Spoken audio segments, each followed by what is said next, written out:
Welcome Vashishtha Gautami team. అందరికీ చెప్పట్లండి. Is one of the biggest project మన పిఎస్ఎస్ఎంకి వశిష్ఠ గౌతమి. అండ్ ఎందుకు అంటే ఇదో పెద్ద గ్లోబల్ ప్రాజెక్ట్. గోదావరి ఒడ్డు మీద ఉన్న పేరవరం అనే గ్రామంలో చేయబడుతోంది ఇది. నేను అక్కడికి వెళ్ళాను, చాలా బాగుంటుంది. ఎప్పుడన్నా ఇది ఇప్పుడే కాదండి, ఏదన్నా ప్రాజెక్ట్ ఎనీ టైం ఇంత పెద్ద ప్రాజెక్ట్ జరపాలంటే అది ఐకమత్యం ప్రాబ్లం కాదు, డబ్బులు ప్రాబ్లం కాదు.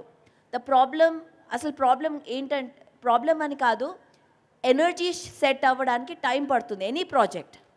ఇట్స్ నాట్ మనం అనుకుంటున్నాం ఏదో వాళ్ళ వల్ల అవుతుంది, అదేం కాదు. అది this is the nature, cosmic nature ఇది అంతే. ఎప్పుడైతే వేరే చోట కరెక్ట్గా సెట్ అవుతుంది, ఎందుకంటే పిరమిడ్ అంటే ఎనర్జీ గ్రిడ్ అండి. ఇదొక సైన్స్, ఇదొక టెక్నాలజీ. ఇది ఊరికే మన స్ట్రక్చర్ కట్టేయడం కాదు, కరెక్ట్గా ఎనర్జీ అలైన్మెంట్ ఉన్నప్పుడే అక్కడ పిరమిడ్ వస్తుంది. That is the nature. ఈ పిరమిడ్ రావడానికి వీళ్ళే కాదు కారణం, చాలామంది బీయింగ్స్ పనిచేస్తున్నారు, చాలా మంది ఎక్స్ట్రాటెరెస్ట్రియల్స్ పనిచేస్తున్నారు మనతో.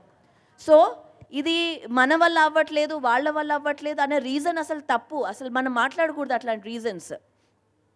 ఎందుకంటే ఇది ఒక పెద్ద కాస్మిక్, మన హోల్ యూనివర్స్లోనే ఒక కాస్మిక్ స్పేస్ అండ్ టైంలో రిపిల్స్ వెళ్తాయి, frequency ripples. Every pyramid, any pyramid మనం ఒక పెద్ద రెవల్యూషన్ని క్రియేట్ చేస్తున్నాం.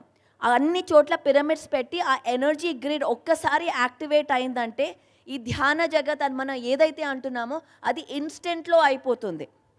సో అది దీని మహత్యం.